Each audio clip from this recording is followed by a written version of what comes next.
If your ministry has people serving, but things still feel disorganized, unclear, or hard to manage, then this video is for you. Today, I'm continuing my series on ministry tools within B1.Church, placing focus specifically on how to create ministry teams so you can later set up plans, which are sort of like schedules. By the end of this video, you'll get the gist for what ministries and teams are in B1.Church and how they're meant to be used. Let's get into it. I'm T. Hooper, and welcome to my channel where we explore ways to manage your ministry's workflows. Whether you're hosting meetings, worship services, live streams, fundraisers, or simply just establishing standard operating procedures, I'm here to help you do it all in a simple, inexpensive, and practical way, making room for your ministry to flow. Before we click anything, let's start with the big picture. Ministries define the overall area of service. For example, you might have a worship ministry, a children's ministry, or an outreach ministry. Teams define the groups of people who serve within each ministry, and then plans define when and how they serve. So, under the worship ministry, you might have a praise team, a media ministry, an ushers ministry, or under a children's ministry, you might have a nursery team, elementary teachers, and check-in volunteers. Each team has people assigned to it, and those people can be scheduled and notified, which is determined inside of your plan setup. Now, let's look at this in B1.Church. From the admin dashboard, you're going to select Serving. On the Plans page is where you find your existing, or you can create new ministries.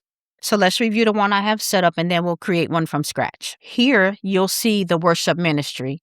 We have greeters, media ministry, praise team, ushers, worship participants, and then we also see the number of members in each. Next, let's create one from scratch. We're going to click where it says Add Ministry, and we're going to do Children's Ministry. This becomes the container that everything else flows from.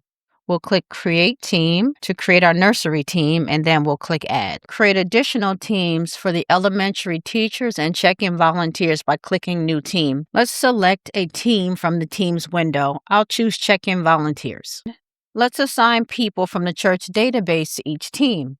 If the individual is not in the database, you can add them from here. So for example, if I type Donovan, I can click on Add New Person. Or if I click the search button, it will display all of the people within your ministry. I have a bunch of fictitious names in the database.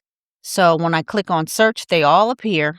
And then I can just click on Add beside the names that I want to add to this team. Now B1.Church knows who serves, where they serve, and what ministry or ministries they belong to. Let's head back over to Serving and then confirm that you are on the Plans page. Select Children's Ministry on the ribbon and then click Edit Ministry. And then notice you're now working with the ministry as a whole and not the individual team. You're actually on the groups page of the application. Add people to the group who will either interact within the group on the member portal or those who will be notified of any correspondence. So here I'm going to add T. Hooper and then clear my search, and then I'm going to add some additional people. The group level, again, you can select to send messages to the group. You can download the group roster, or you can get help from the B1.Church support page. Anyone who you promote as a group leader can now manage the group from the member portal. Be sure to check out my video on how to manage groups in B1.Church if needed. And that is how you create ministries and teams in B1.Church. If this video helped you, please like and share it with someone who might find it useful. Because when we share information, we don't just make our own work easier, we empower others to do the same. Thanks so much for watching, and don't forget to subscribe for more on how to make room for your ministry to flow. I'll see you in the next video.